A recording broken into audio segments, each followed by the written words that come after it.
स्वागत है आप सभी लोगों का हमारे YouTube चैनल हेल्प डेस्क 14 में। आज जो हम लोग पढ़ने वाले हैं वो हमारा इकोनॉमिक्स का चैप्टर 1 द विलेज पालमपुर, ये हमारा चैप्टर होने वाला है। That means the story of village Palampur. इस चैप्टर को हम लोग आज वीडियो के थ्रू पढ़ने वाले हैं, एनिमेटेड वीडियो के थ्रू पढ़ने वाले हैं। नोट्स नहीं होंगे यहां पर, एनिमेटेड वीडियो के थ्रू पढ़ने वाले हैं। आप वीडियो देखने के बाद ये आपको कैसा लगा ये हमारे कमेंट सेक्शन में जरूर बताइएगा। साथ ही साथ अगर वीडियो देखते समय आपको पता चला कि भैया हमने तो सब्सक्राइब किया ही नहीं, तो जरूर सब्सक्राइब कर लीजिएगा। मैं उन सभी सब्जेक्ट्स के जो कि आपके क्लास 9 में है, उन सभी के चैप्टर्स वीडियो के थ्रू आपके पास पहुंचाऊंगा। इस चैनल पर रेगुलर बेसिस पर अपडेट होते रहेंगे, तो आप जरूर सब्सक्राइब कर लीजिएगा। जितने भी अलग अलग सोशल प्लेटफॉर्म्स में हैं, जैसे फेसबुक है या और भी जो दूसरे सोशल प्लेटफॉर्म्स हैं, वहां पर भी इस वीडियो को जरूर शेयर कीजिएगा। तो चलिए बिना समय को गवाए हम उस एनिमेटेड वीडियो को स्टार्ट करते हैं, जिसके थ्रू आप ये पूरी चैप्टर पढ़ने वाले हैं। तो ये रहा आपका वीडियो स्क्रीन पर। कहां देख रहे हैं? इधर देखिए, इधर स्क्रीन पे है, स्क्रीन पर देखिए। Palampur village introduction part 1।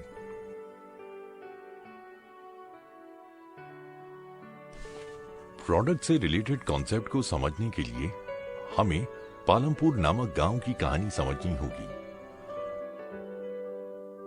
Palampur में मुख्य एक्टिविटी फार्मिंग है, जबकि यहाँ विभिन्न प्रकार की दूसरी गतिविधियां लिमिटेड स्केल पर भी होती हैं, जैसे कि small scale manufacturing, dairy, transport etcetera.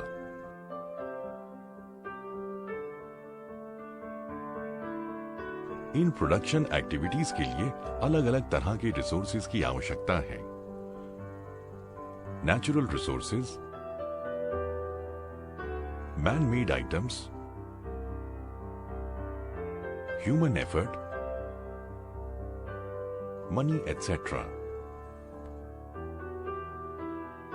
जैसे जैसे हम पालमपुर की कहानी पढ़ेंगे, हम जानेंगे कि कैसे विभिन्न प्रकार के रिसोर्सेज कंबाइन करके गांव में डिजायर गुड्स और सर्विसेज का निर्माण करते हैं। पालमपुर आसपास के गांवों और कस्बों से वेल कनेक्टेड है। पालमपुर से 3 किलोमीटर की दूरी पर रायगंज एक बड़ा गांव है और पालमपुर को रायगंज से एक ऑल वेदर रोड कनेक्ट करती है। इसी सड़क पर आगे चलकर एक छोटा शहर शाहपुर है। इस रोड पर विभिन्न प्रकार के ट्रांसपोर्ट के साधन उपलब्ध हैं, जैसे कि बैलगाड़ी, टोंगाज, बुग्गी, गुड़ और दूसरी चीजों से भरी हुई बुग्गी,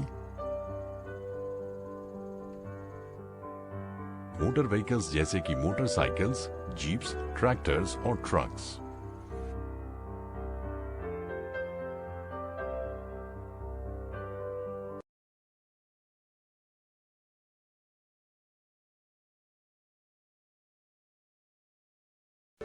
पालमपुर विलेज इंट्रोडक्शन भाग 2। पालमपुर में लगभग 450 फैमिलीज हैं, जो कि विभिन्न जातियों से संबंध रखती हैं। 80 अपर कास्ट की फैमिलीज के पास गांव की अधिकतर जमीन है।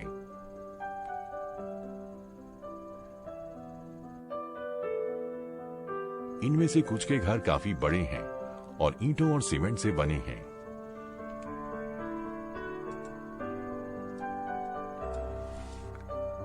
एससीज यानी दलित्स गांव की 1/3 पॉपुलेशन कॉन्स्टिट्यूट करते हैं और गांव के एक कोने में रहते हैं। इनके घर काफी छोटे हैं और मिट्टी और भूसे से बने हैं।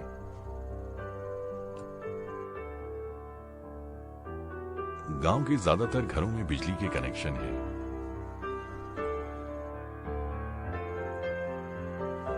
गांव के अधिकतर खेतों में ट्यूबवेल बिजली से चलते हैं और गांव में चलने वाले छोटे बड़े बिजनेस भी बिजली का प्रयोग करते हैं।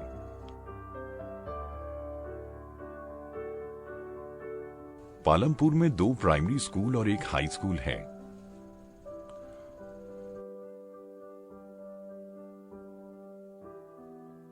गांव में एक सरकारी प्राइवेट हेल्थ सेंटर है। इसके साथ ही एक प्राइवेट डिस्पेंसरी भी है, जहां पर बीमार लोगों का इलाज किया जाता है। जो अभी तक हमने पालमपुर के बारे में जाना कि पालमपुर में एक well developed system of roads है, ट्रांसपोर्ट है, इलेक्ट्रिसिटी है, इरिगेशन है और स्कूल और हेल्थ सेंटर है।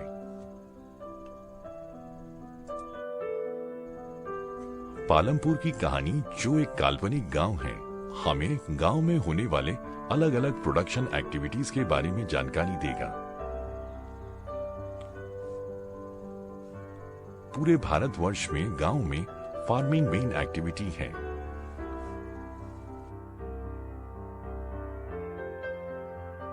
दूसरी प्रोडक्शन एक्टिविटीज जिन्हें नॉन फार्म एक्टिविटीज कहा जाता है, इनमें शामिल है small manufacturing, transport, shopkeeping etcetera. हम इन दोनों प्रकार की एक्टिविटीज के बारे में जानेंगे, लेकिन इनके बारे में जानने से पहले हमें नेक्स्ट मॉड्यूल्स में प्रोडक्शन के बारे में कुछ जनरल थिंग्स जाननी होंगी।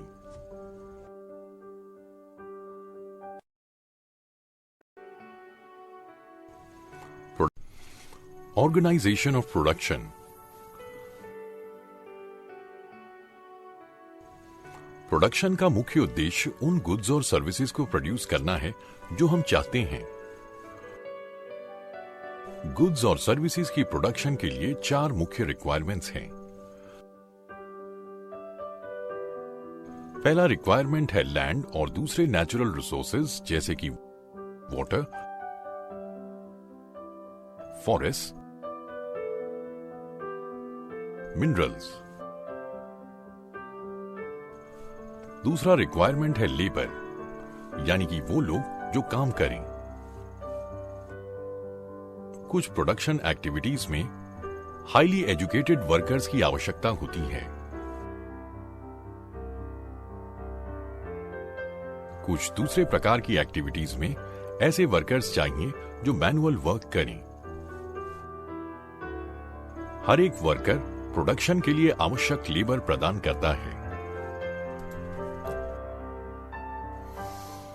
तीसरे प्रकार की रिक्वायरमेंट है फिजिकल कैपिटल, जिसमें शामिल हैं विभिन्न प्रकार के इनपुट्स प्रोडक्शन की हर स्टेज पर।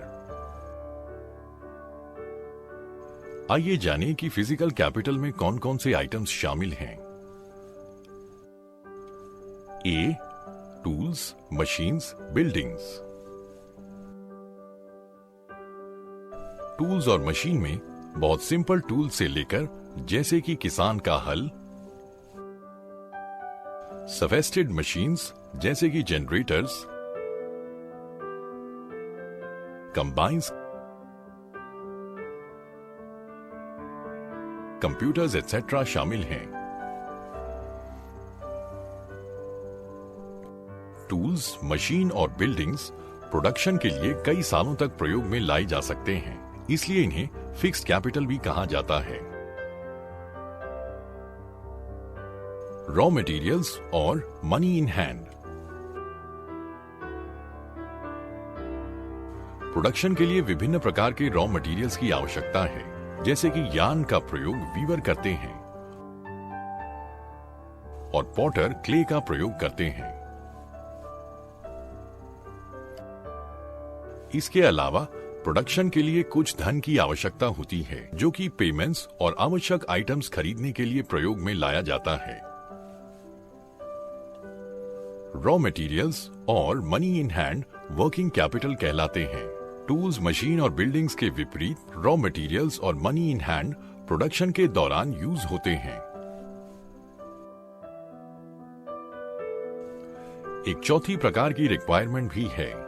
आपके पास नॉलेज और एंटरप्राइज होना चाहिए ताकि आप लैंड, लेबर और फिजिकल कैपिटल का प्रयोग करके आउटपुट बना सकें और फिर इस आउटपुट को मार्केट में बेच सकें।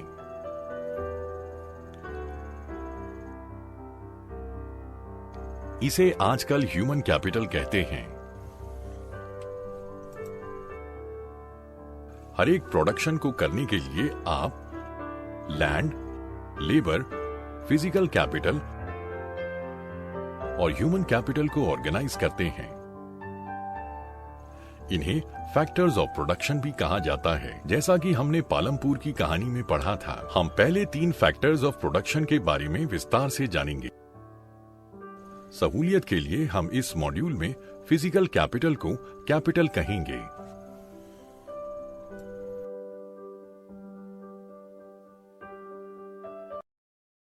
Farming in Palampur. Land fixed है। पालमपुर में मुख्य प्रोडक्शन एक्टिविटी फार्मिंग है। 75% लोग अपने लाइवलीहुड के लिए फार्मिंग पर निर्भर करते हैं।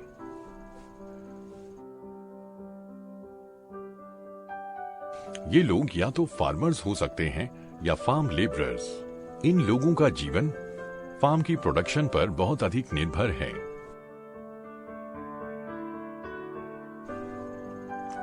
लेकिन हमें एक बात याद रखनी चाहिए, फार्म प्रोडक्शन में एक बेसिक कंस्ट्रेंट है। फार्म में प्रयोग लाई जाने वाली जमीन लगभग फिक्स्ड है। 1960 के बाद से पालमपुर में खेती की जमीन में कोई बढ़ोतरी नहीं हुई है।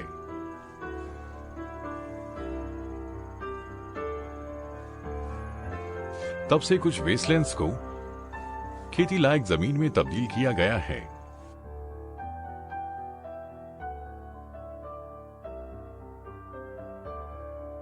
इसके अलावा खेती की और अधिक जमीन बढ़ाने का कोई स्कोप नहीं है।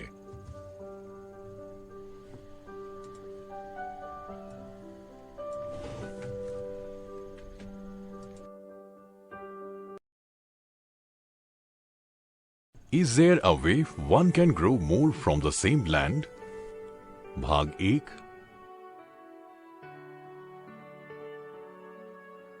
पालमपुर में जिस प्रकार की क्रॉप्स उगाई जाती हैं और जिस प्रकार की सुविधाएं वहां उपलब्ध हैं, ये उत्तर प्रदेश के वेस्टर्न पार्ट के किसी गांव की तरह हैं। पालमपुर में सारी जमीन खेती के लायक है। यहां पर कोई भी जमीन खाली नहीं है। बारिश के मौसम में यानी खरीफ सीजन में किसान ज्वार और बाजरा की खेती करते हैं।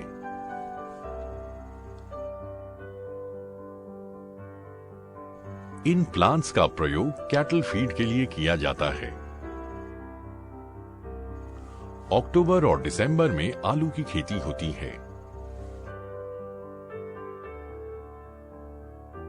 विंटर सीजन यानी राबी सीजन में खेतों में गेहूं लगाया जाता है।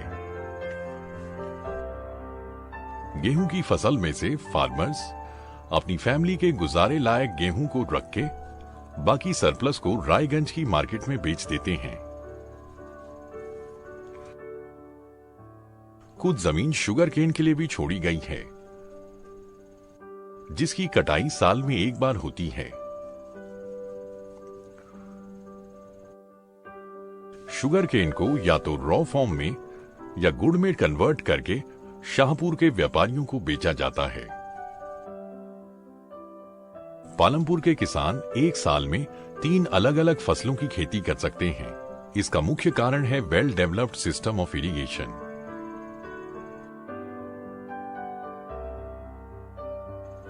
पालमपुर में बिजली काफी समय पहले आ गई थी। बिजली आने के कारण पालमपुर के सिस्टम ऑफ इरिगेशन में पूरी तरह से बदलाव आ गया। पहले इरिगेशन के लिए पर्शन व्हील्स का प्रयोग होता था। इसका प्रयोग करके किसान कुओं से पानी निकाल के अपने छोटे छोटे खेतों की सिंचाई करते थे। लोगों ने ये देखा कि बिजली से चलने वाले ट्यूबवेल्स काफी बड़े इलाके की सिंचाई कर सकते थे, और वो भी एक असरदार तरीके से। पहले कुछ ट्यूबवेल सरकार के द्वारा लगवाए गए थे।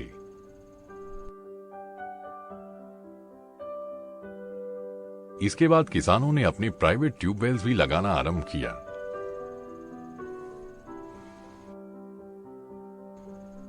फलस्वरूप मिड 1970s तक पूरी 200 हेक्टेयर की खेती लायक जमीन इरिगेट हो चुकी थी।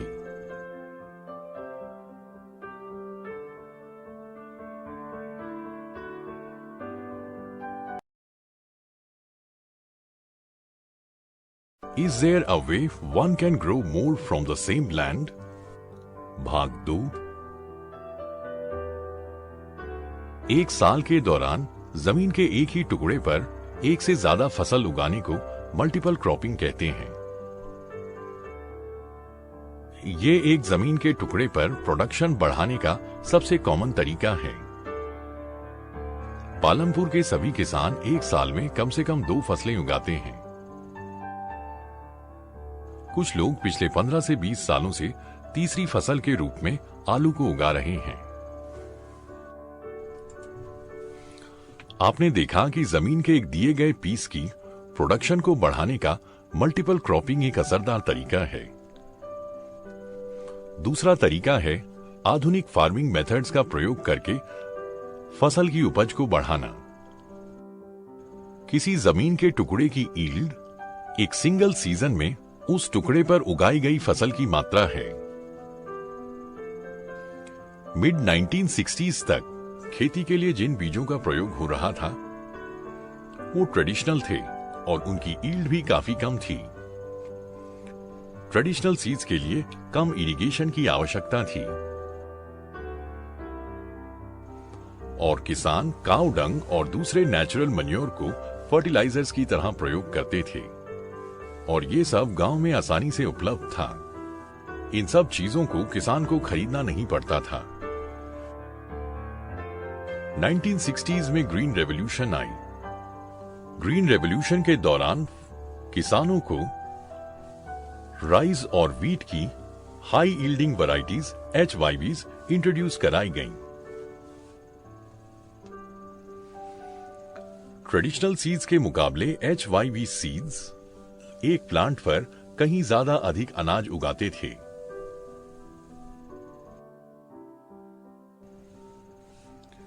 फलस्वरूप सेम पीस ऑफ लैंड पर अब कहीं अधिक उपज होती थी।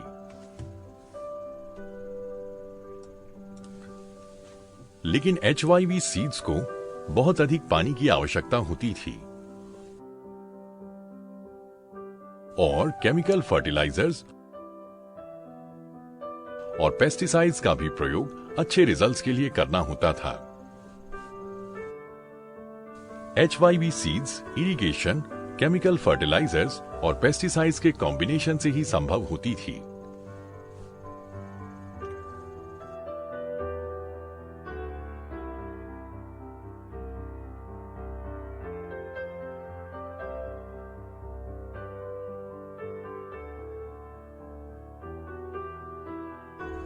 पंजाब, हरियाणा, वेस्टर्न उत्तर प्रदेश के किसानों ने भारत में सबसे पहले मॉडर्न फार्मिंग मेथड्स का प्रयोग किया।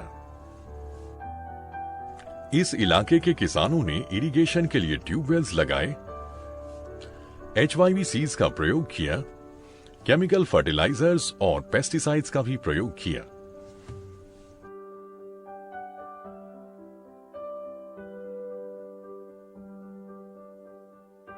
कुछ ने फार्म मशीनरी जैसे ट्रैक्टर्स और थ्रेशर्स खरीदे, जिसकी वजह से प्लोइंग और हार्वेस्टिंग अब तेज गति से संभव थी। इन किसानों को गेहूं की बहुत अधिक उपज प्राप्त हुई। पालमपुर में ट्रेडिशनल वैरायटीज से 1 हेक्टेयर में 1300 किलो वीट की फसल होती थी, जबकि HYV सीड से यही उपज 3200 केजी पर हेक्टेयर तक पहुंच चुकी थी।